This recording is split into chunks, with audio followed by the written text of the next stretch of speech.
Oui, moi je vais reposer d'une autre façon une des questions que Norbert a posées concernant le financement des laboratoires. On vient de terminer les programmes de la filière TSI, ils sont passés devant le CSE hier matin, ils ont été approuvés, ils vont être appliqués à la rentrée au mois de septembre, en première année, et les labos sont vides. Du moins pas tous les labos. Il y a des lycées riches, d'accord, parce qu'il y a déjà plusieurs classes préparatoires dans le même établissement et donc ils arrivent à récupérer des systèmes.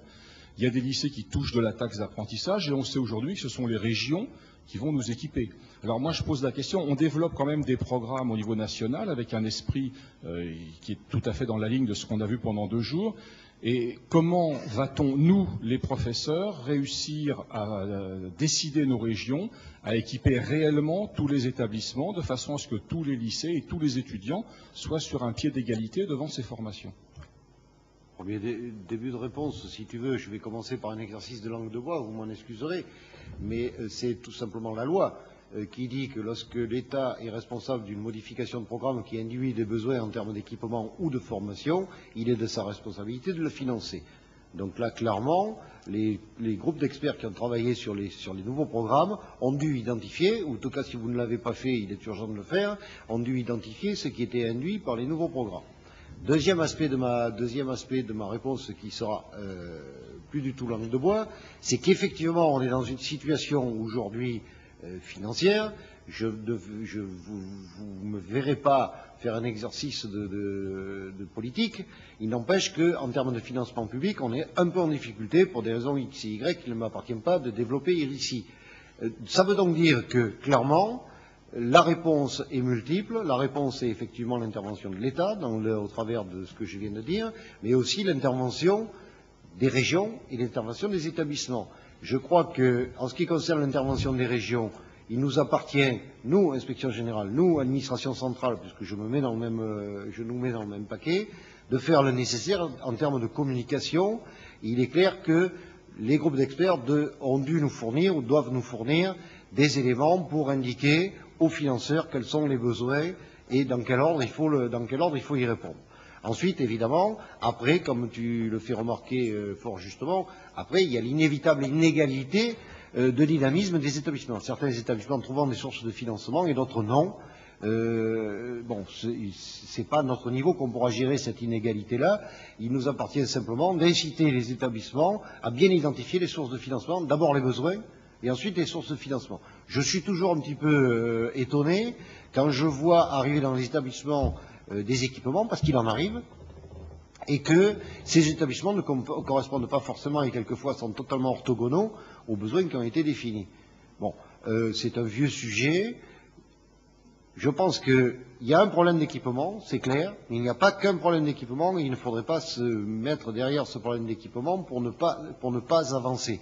Il faut savoir que dans notre pays, l'enseignement scientifique et technologique en particulier nécessite des gros moyens et que ces gros moyens sont de moins en moins faciles à financer et qu'il faut un peu de temps pour arriver à des situations acceptables.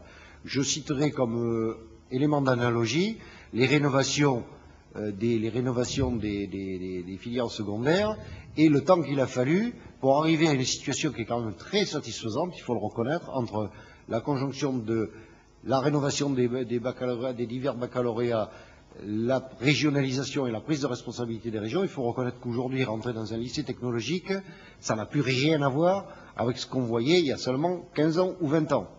Bon, voilà, tout ça pour vous dire, il ne faut pas lâcher le morceau, mais il faut être un tout petit peu patient. Il ne faut pas attendre d'avoir tout pour pouvoir commencer. Voilà. Je suis désolé, je pense que ça ne te satisfait pas bien, mais bon. Non, je pense bien que vous n'avez pas trouvé toute la réponse que vous souhaitiez. Oui, d'autres questions, réponses non? Vous êtes tous d'accord avec ce que j'ai dit? T'es pas d'accord? Vas-y, Claude. Tu es obligé d'être d'accord, mais donnez-lui la parole quand même.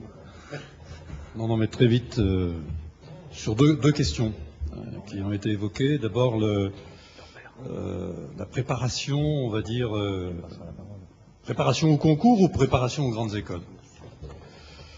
Attendez, la priorité, si vous voulez rester vraiment insubmersible, c'est de donner la priorité à la formation. Vous formez aux grandes écoles, vous ne formez pas par priorité au concours des grandes écoles. Il n'y aurait rien de plus standardisant et de plus stérilisant. C'est d'autant plus vrai qu'il y a 2000 places vides tous les ans dans les grandes écoles. Autrement dit, le 1 contre tous, c'était vrai il y a 25 ans, ça n'est absolument plus vrai. Il est temps de le faire savoir. Je veux dire, il ne sert à rien de détruire le voisin.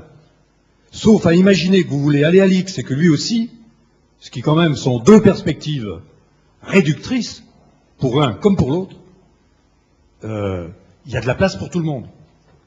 Ça, c'était ma première remarque. La deuxième remarque, c'est, j'entends dire Michel Houry, bon, je sais bien tout l'engagement qu'il y met, les labos sont vides. Attendez, si les labos actuellement étaient vides, c'est qu'il y a un certain temps qu'on n'a pas fait son boulot. Parce que bien sûr, il y a changement de programme. Mais attendez, on ne démarre pas de zéro. Deuxième remarque. Vous faites souvent référence, et Dieu sait que je suis avec vous là, et quelquefois ça me coûte à moi, pas à moi pour m'engager, mais on s'en prend rétrospectivement ou de façon induite à mon exigence d'équité. Mais l'équité, elle ne se découpe pas. Si vous voulez avoir du matériel là, si vous voulez bénéficier de crédits d'État là, ça veut dire qu'ailleurs, il ne faut pas déroger au respect de l'équité. C'est-à-dire dédoublement qu'on fait parce qu'il y a des moyens dans l'établissement, dédoublement de confort, des heures par-ci en plus, etc., etc. Donc je suis pour l'équité, mais pour l'équité dans tous les domaines. Et le problème que vous venez de poser, que Michel vient de poser, est un vrai problème, j'allais dire, de positionnement des classes post-secondaires par rapport à la loi. Parce que c'est vrai que l'autonomie, y compris des universités, du point de vue de l'engagement budgétaire, il nous met, compte tenu de notre singularité, il nous met un petit peu en difficulté. Et il est clair que c'est un problème qu'un jour ou l'autre, il faudra aborder. D'abord, est-ce que nous sommes toujours dépendants exclusivement de crédits d'État, ou est-ce qu'au contraire, on peut, comme on le fait par renouvellement du matériel, si on habille en réalité une demande de crédit matériel sous la forme d'un renouvellement de matériel obsolète, la quasi-totalité des régions vous dira oui. Ou du moins, elle ne mettra pas un obstacle de principe.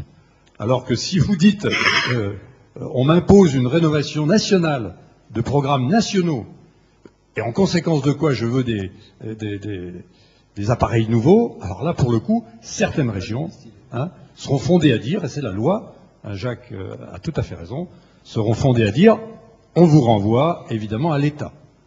Bon, je vous rappelle que quand il y a une volonté, il y a toujours un chemin. Donc c'est vrai qu'il faut soulever les problèmes, mais il ne faut pas non plus mettre les problèmes techniques ou d'équipement forcément en avant, parce que quelquefois ils sont aussi l'alibi pour ne pas avancer et pour imiter. Voilà.